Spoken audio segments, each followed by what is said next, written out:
Well, good afternoon. Thank you for coming to this session. My name is Dr. Deborah Booth. I'm an associate professor in the Teacher Education Department in the School of Education. And I welcome this opportunity to share with you about a service learning project here at Gonzaga University through the School of Education that truly transforms the lives of not only the Gonzaga students that participate in this, but local children in the community who are struggling academically in their schools. So I think the best way for me to present my story, and as a primary educator, we always start with a story, is to show it to you. And I have a very short video here that gives an overview of the program, and then when the video is over, I'm going to show a few slides and talk to you a bit about the program, and then if there are any questions, we can open it up for some questions. So let's see what the Saturday Literacy Tutoring Program at Gonzaga University is all about.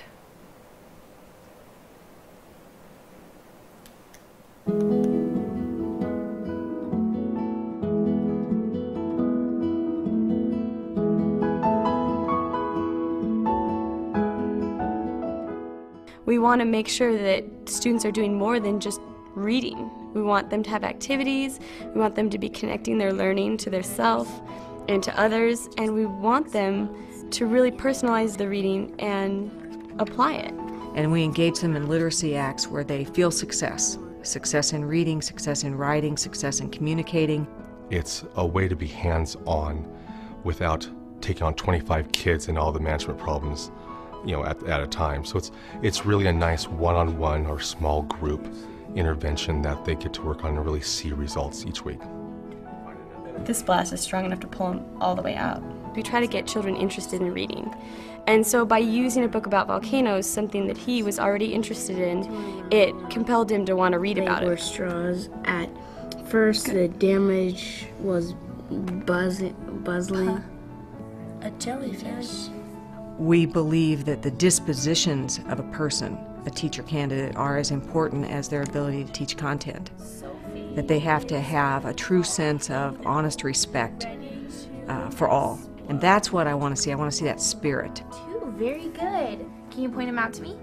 What we know is that every child that engages in the Saturday Literacy Tutoring Program improves. Just to hear that they're actually succeeding in class, it's really nice because I just want every child to have the opportunity to succeed. And these are all very smart children. They just get caught up on little details or have different struggles that maybe can't be identified in a whole classroom of 25.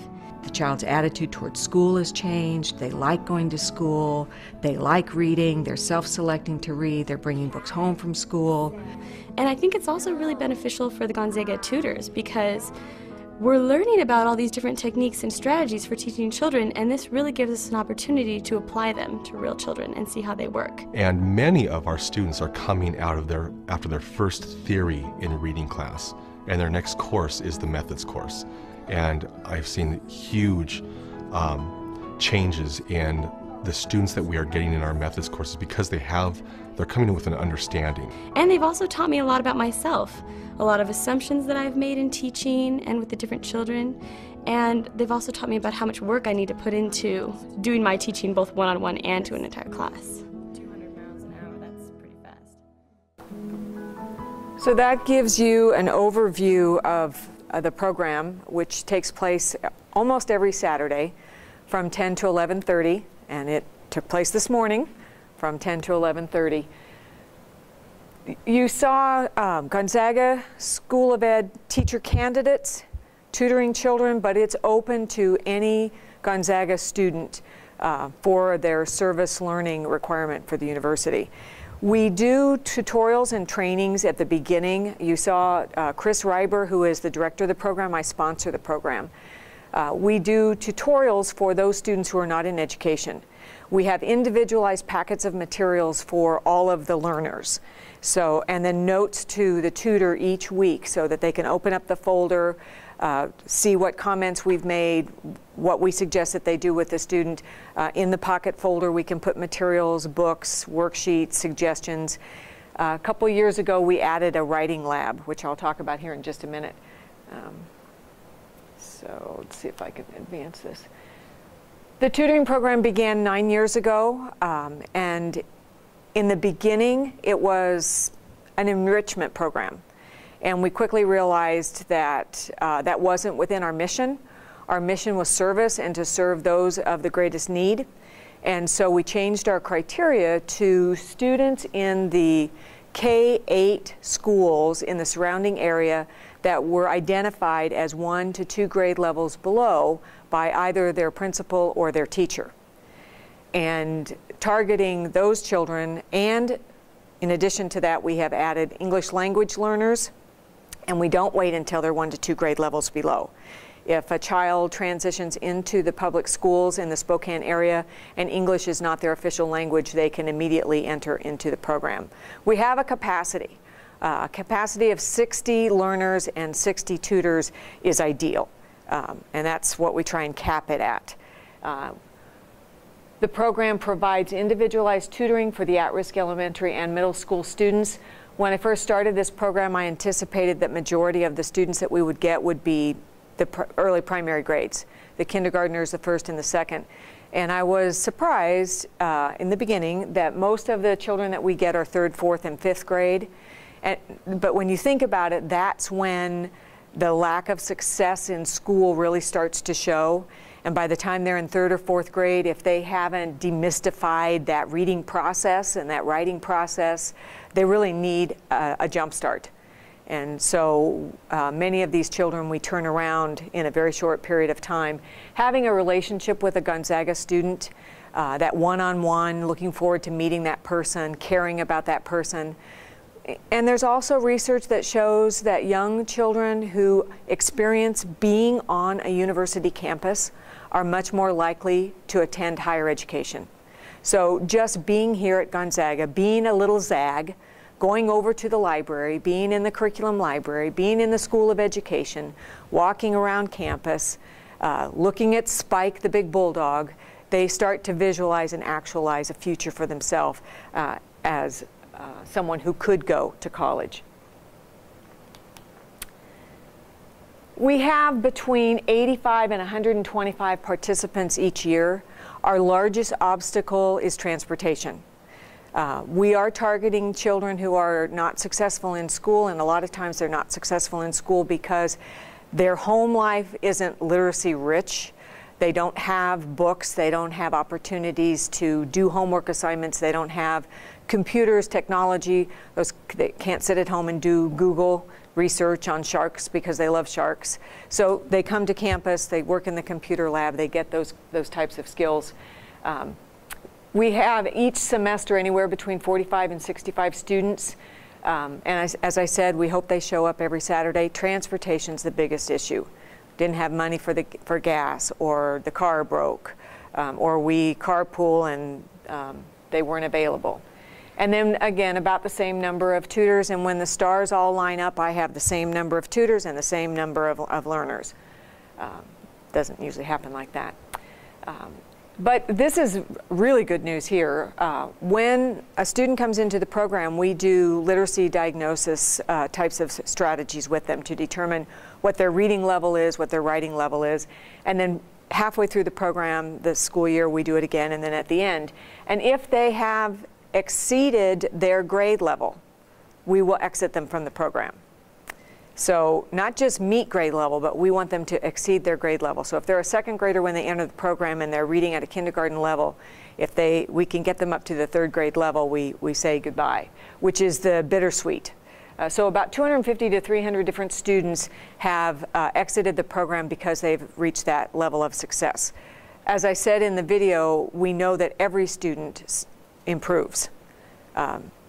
And we have many students who come year after year so that they can maintain that grade level where they would continue to be below grade level or drop even further if they weren't in this tutoring program. And this number is growing exponentially. 15 to 25% of the students who participate in the program, English is their second language. We call them ELL in the academia world. This number is growing in Spokane, and teachers are at a loss as to how to help these learners, and so this program benefits them tremendously. As I said, many of the children in the program come from homes where they don't have books and they don't have access to going to a library. Maybe they don't have the transportation, they don't have the library card. So we do fundraisers to get enough money to buy books for the children, and at the end of the semester, each child gets to choose 2 paperback books for their very own, and they will leave at that time in the program with 2 books. So if they're in the program the whole year, they'll end up with 4 books at the end of the academic year. We also have an organization on campus which is an Educational Honor Society, Kappa Delta Pi, which fundraises for us to make sure that we always have enough money to buy the books for the children.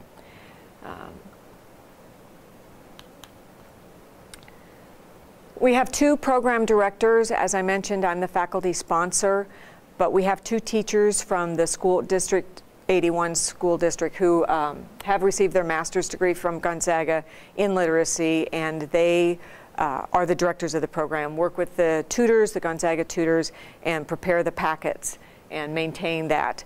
We started a writing lab 2 years ago so that all of the children that are in the program have time to go to the computer lab, to work one-on-one with their tutor, to read together, and then to go into the writing lab and work with their tutor to write a story. And at the end of the semester, when they get their 2 books, we have a celebration with punch and cookies, and we take the stories that they have written and we put a plastic binder on them, spiral bound, and a plastic cover, and give them and their tutor a copy of their books that they wrote, because they are authors. So they go home with 2 books, and they go home with the book that they wrote. And sometimes they co-author with their tutor. We have had many phone calls and emails from principals and teachers thanking us for the program and telling us about the success and the change in the learners from their classroom. And many times the first that they comment on is the attitude change, that the child seems to embrace doing schoolwork where before, because they were failing at it and didn't have a self-esteem for success, that they didn't even want to engage. And now they're willing to engage. We had a principal who came by because several students from his school, which is Adams Elementary, are in the program and had succeeded so well during that semester that he wanted to come and just walk around the halls and see what was going on here. Many of the students who enter the program have reading IEPs. IEP means an individualized educational program. This means that this child is so far below grade level that we have to have a specific program to assist them.